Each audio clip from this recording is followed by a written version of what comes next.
धन्यवाद और प्रणाम निवेदित करता हूं कि आज इस मंच पर मुझे मौका मिला है। सबसे पहले मैं असीम सौंदर्य और पवित्रता के प्रतीक सबसे पहले मैं इस मातृभूमि को प्रणाम करता हूं। वह वट वृक्ष जिसके छांव में आज ये पूरा का पूरा जय हिंद फिजिकल एकेडमी पूर्णिया फल फूल रहा है, ऐसे गतिज्ञता के अभिभूत और जीवन सौंदर्य के पारखी माने जाने वाले मैं आदरणीय राजीव सर को प्रणाम करता हूं एवं इस फिजिकल एकेडमी के परिसर में चार चांद लगाने वाले मैं यहाँ के तमाम भाइयों एवं बहनों को नमन करता हूं। इतना ही नहीं, इस एकेडमी की वैभवशाली परंपरा, गौरवशाली इतिहास और उनमें जन्मी आप सबों की अपनी कर्तव्यता के प्रति निष्ठा को मैं प्रणाम करता हूं। और इस खुशियों की घड़ी में अभी का जो ये खुशियों की जो दौड़ चल रही है, इसमें तो हम इतना तो जरूर कहना चाहेंगे, कहते हैं कि खुशियों की इस घड़ी में आप सबों का वंदन करता हूं। जी हाँ, खुशियों की इस घड़ी में आप सबों का वंदन करता हूं। इस स्वतंत्रता दिवस के अवसर पर पधारे हुए हम तमाम लोगों का हार्दिक हार्दिक अभिनंदन करता हूं। आज हम लोग यहाँ पर 75वीं स्वतंत्रता दिवस अर्थात 15 अगस्त को मनाने के लिए उपस्थित हुए हैं। आज पूरा भारत देश आजादी की 75वीं वर्षगांठ को अमृत महोत्सव के रूप में मना रहा है।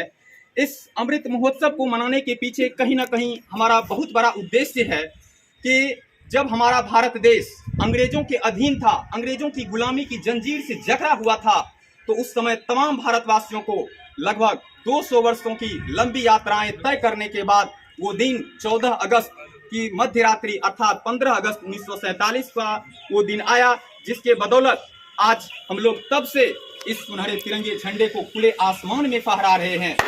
जो कि आज अमृत महोत्सव का जो उद्देश्य है कि इस आजादी को पाने के लिए हम लोगों के जहन में कुछ चुनिंदे लोगों की यादें रह जाती है, लेकिन इस आजादी को पाने में लाखों करोड़ों युवाओं की जान चली गई है। कितने माँ बहनों अपनी कुर्बानियां दे दी है, उन लोगों को हम भूल जाते हैं। कुछ चुनिंदे लोगों ही हमारे जहन में रह पाती है, लेकिन उन्हीं चीजों को याद दिलाने के लिए हमारे भारत सरकार के द्वारा 12 मार्च 2021 को साबरमती आश्रम से वहां से ये अभियान प्रारंभ किया गया अमृत महोत्सव का। ऐसे 75 सप्ताह का मनाने का योजना बनाया गया था, लेकिन उन्हें बढ़ाकर अगले 2023 तक कर दिया गया है, जिसे कि हम लोगों को अमृत महोत्सव के रूप में मनाना है। मैं बता दूं कि आज हद तो तब हो जाती है जब आप एक तरफ आजादी की अमृत महोत्सव मना रहे होते हैं, लेकिन दूसरी तरफ आज अपने ही देशों के लोग अपने अपने स्वार्थों की पूर्ति में लगे हुए रहते हैं, और वो भी ऐसे स्वार्थों की पूर्ति में जिसका कि कभी कोई अंत होने भी वाला ही नहीं है। वो एकमात्र चीज पैसे के पीछे लोग भागते जा रहे हैं, जिसका कि आप इस समुद्र की गहराइयों में कितना भी गोता लगा लें, शायद मेरा उम्मीद है कि उसकी कभी समाप्ति नहीं हो पाएगी, और लोग पैसे के पीछे मरते चले जा रहे हैं। मैं इन्हें एक शेर के माध्यम से प्रस्तुत कर रहा हूं। कहते हैं कि क्यों मरते हो यार, एक एक पैसे के लिए 2 गज जमीन नहीं मिलेगा दफन के लिए। कहते हैं कि क्यों मरते हो यार, एक एक पैसे के लिए 2 गज जमीन नहीं मिलेगा दफन के लिए। मरना है तो मर अपने वतन के लिए। अरे यार 2 गज जमीन क्या चाहते हो, तिरंगा भी उतार दिया जाएगा तेरे कफन के लिए। दोस्तों, आज हमारा तिरंगा झंडा भी पूछने लगा है कि क्या बात है भारत, आज मुझे लोगों को खुले आसमान में फहराना चाहिए, लहराना चाहिए, लेकिन कहीं ना कहीं आज मुझे कफन में दफनाया जा रहा है। क्या मेरी कसूर है, क्या मेरी गलतियां हैं? उससे भी तो दर्द हद से तब गुजर जाती है जब एक बूढ़ी माँ अपने नौजवान बेटे को चित्रों को देखकर वो कहती है, साहब आप तो धरती में 1 इंच भी कम नहीं लेते, मैं आधा शरीर कैसे ले लूं? ये हमसे नहीं हो सकता है।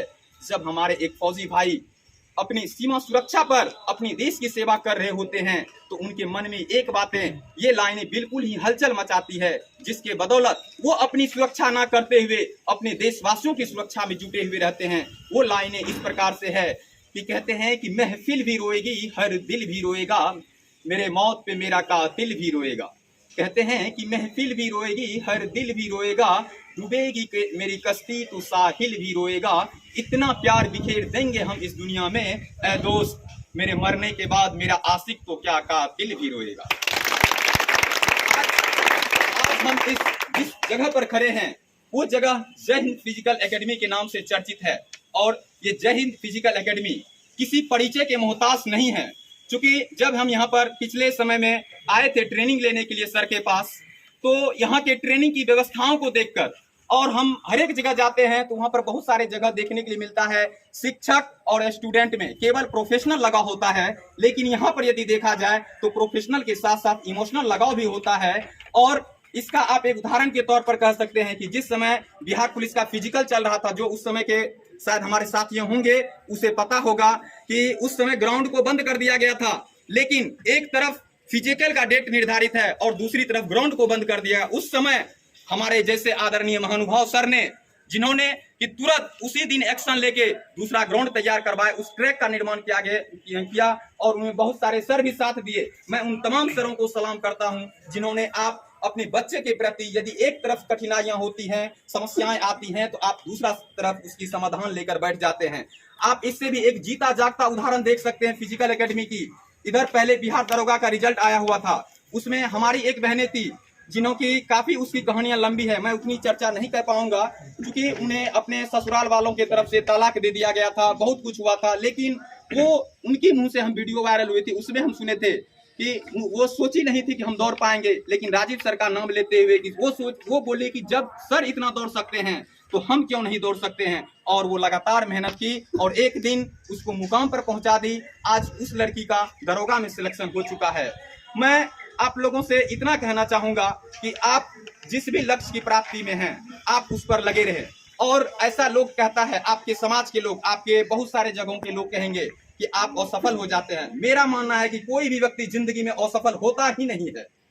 भले ही उसको जिस चीजों की प्राप्ति करने की इच्छा हो, भले उस चीज की थोड़ी समय के लिए नहीं मिल पाती है, कोई जरूरत नहीं है कि आप जिस चीज की तैयारी करते हैं उसी में सिलेक्शन होगा। हो सकता है आपका दूसरा क्षेत्र में सिलेक्शन हो सकता है। और इसकी ये बात मैं इसलिए कह रहा हूं कि चूंकि मैं मिलिया बीएड से जब ट्रेनिंग किया हूं टीचर का, तो उसमें जितने भी एक्टिविटीज हुए, हर एक एक्टिविटीज में मैं पार्टिसिपेट किया हूं पूरे 2 साल में। ऐसा कोई भी एक्टिविटीज नहीं है कि जिसमें कि फर्स्ट प्राइज मुझे ना मिला हो, सेकंड तो आज तक उसमें देखे ही नहीं है। इसलिए हम ये कहना चाहें कि आप लोग अपने कर्म पर, अपनी मेहनत पर लगे रहिए और मंजिल को मत भूलिए। कहते हैं कि अपनी मंजिल को भुलाकर जिया तो क्या जिया, है दम तुझ में तो उसे पाके दिखा। अपनी मंजिल को भुलाकर जिया तो क्या जिया, है दम तुझ में तो उसे पाके दिखा। लिख दे खून से अपनी कामयाबी की कहानी और बोल उस किस्मत को, है दम तुझ में तो मिटा के दिखा। आज जब से इस देश में अग्निवीर योजना लाया गया है, चूंकि हमारे यहाँ पर लगभग युवाएं जितने भी हैं वो इसमें से मैक्सिमम अग्निवीर के ही हैं, फिजिकल डिफेंस लाइन के ही युवाएं हैं।